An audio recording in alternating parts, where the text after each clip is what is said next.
Salam guys semuanya, kembali di channel Pondok Sepeda.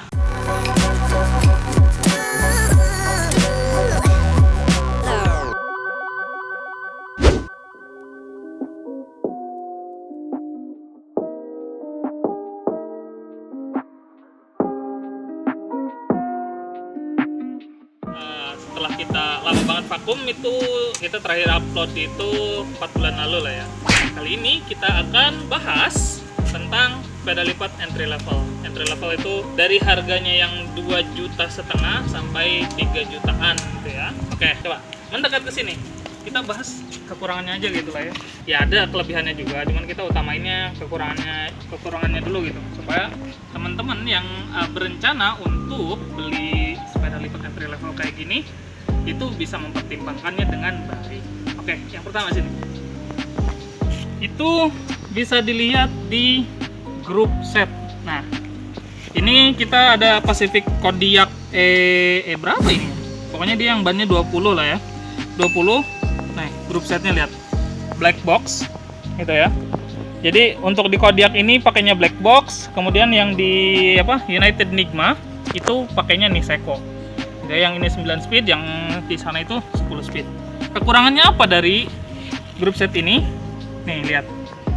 Ini plastik ya. Ini plastik, terus tekanan shifternya juga plastik gitu kan. Kenapa ini jadi salah satu kekurangan, nanti kita bahasnya di yang United Nigma gitu ya. Ini plastik, bahkan di bagian RD di belakang. Coba sini. Ini juga plastik. Lihat ya. Jadi harusnya kan di sini ada apa ya namanya? Lubang untuk baut di sini. Itu patah ketika kami gunakan, itu patah di sini dan mengharuskan kami kreatif karena kalau beli ini lumayan loh, 250 sampai 300 ribu RD-nya doang kayak gini. Padahal cuman karena ininya plastik loh. Ini bukan besi, ini plastik. Akhirnya kami akalin, dipasanglah baut.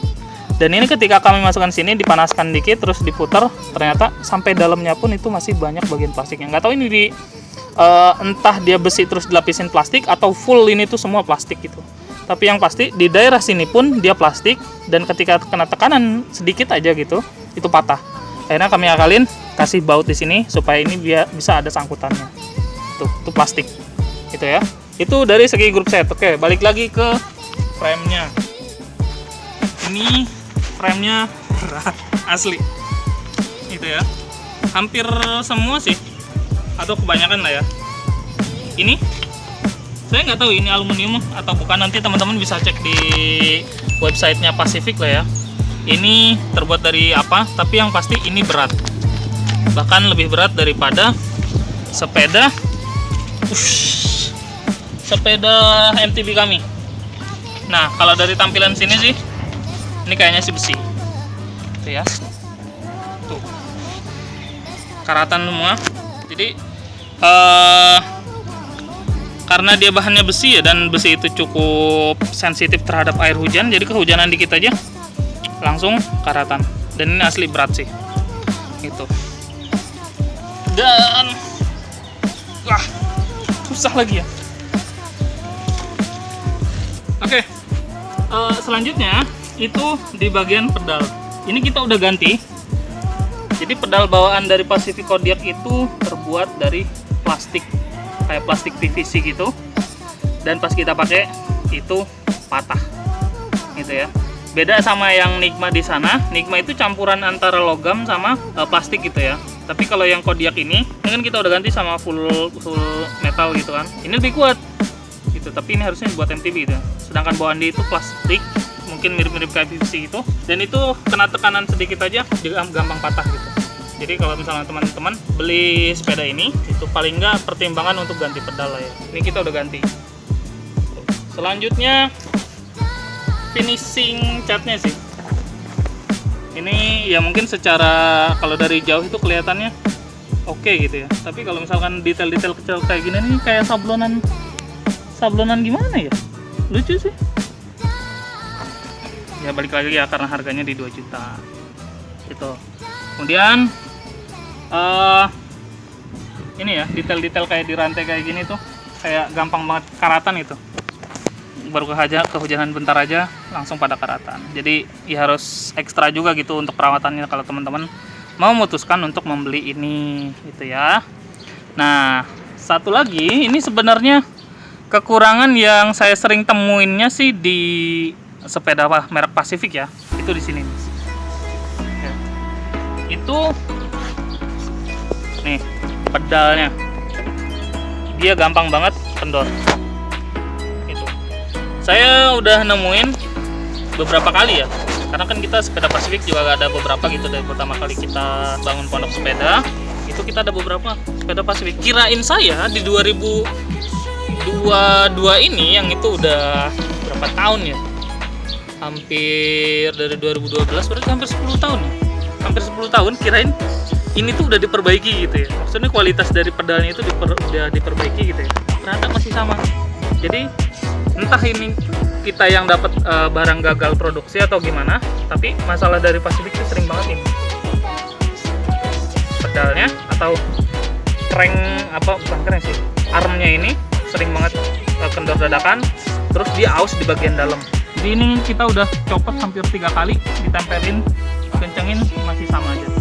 Jadi mau nggak mau nanti kita antara ganti armnya atau nanti kita akalin supaya dia lebih kuat lagi. Nah ini kemarin udah dipasangin pakai threadlock juga gitu, tapi sama aja. Kirain karena bautnya kendor atau gimana gitu, ternyata ya entahlah. Secara tampilan sih sebenarnya oke-oke aja, nggak terlalu ada masalah. Cuman ya detail-detail kecil yang tadi dibilang. Oke, itu aja sih. Nah kan tadi saya bilang itu untuk yang entry level, itu juga berlaku untuk yang United Nigma.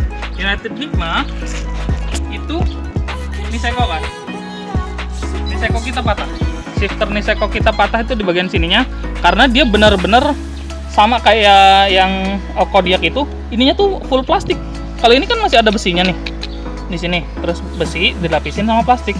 Nah yang Niseko itu full plastik di sini, terus pas kita lagi pakai itu patah, itu ya, patah. Dan alhasil karena itu juga lumayan juga sih, shifter sepaket sama itu nih nyampe 350-an ribu gitu kan.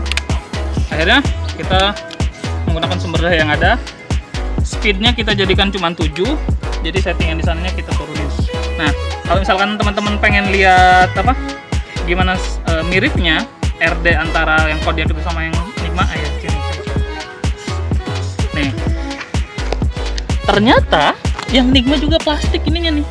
Jadi yang Kodiaq itu ini yang patah, yang ini yang patah, terus kita ganti jadi pakai baut gitu ya, dibaut sampai dia masuk ke dalam. Ternyata mirip-mirip loh, sampai segininya gitu. Tuh ya, di sininya patah, ini plastik sih banyaknya. Dan lucunya juga di sini nggak ada setelannya, adjuster di sini tuh nggak ada. Sama juga yang di Kodiaq juga nggak ada. Nih, jadi langsung dari kabel. Nah, kalau teman-teman perhatiin tadi kita shifter pakai yang Shimano 7 speed gitu kan. Dia di sana nggak ada adjuster, di sini pun nggak ada adjuster. Jadi kita tuh harus benar-benar nyetel dari sininya tuh harus benar-benar pas gitu. Jadi pas dipakai tuh nggak miss ketika kita shiftingnya gitu. Nah, yang Nigma itu masih mendingan. Dia pedalnya tuh campuran antara logam gitu kan, metal sama plastik. Ini masih lebih kuat.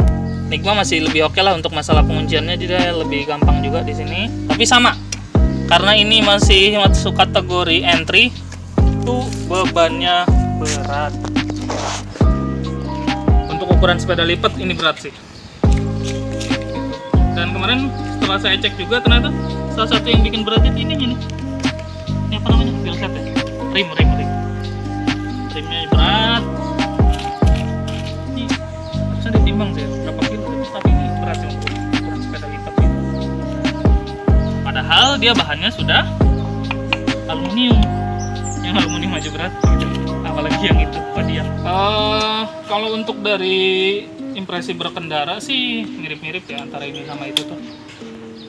Ya begitulah, nggak bisa ngebut banget ya, walaupun balik lagi kalau ngebut itu kemampuan dengkulnya gitu ya, tapi ya oke, masih oke. Itu jadi ya oke, itu aja untuk kekurangan sepeda lipat entry level. Itu kan tadi kekurangannya itu grup setnya banyak banget yang bahannya plastik, bahkan nggak dikasih besi lagi. Itu bikin dia ringkih banget, apalagi untuk penyewaan kayak kita gitu ya, karena kan kita harus naik turunin mobil, itu bikin kita agak takut gimana gitu. Oke, itu aja untuk video kali ini. Sampai ketemu di video selanjutnya. Kalau teman-teman suka terhadap video ini, silahkan klik tombol like nya dan jangan lupa subscribe. Oke, sampai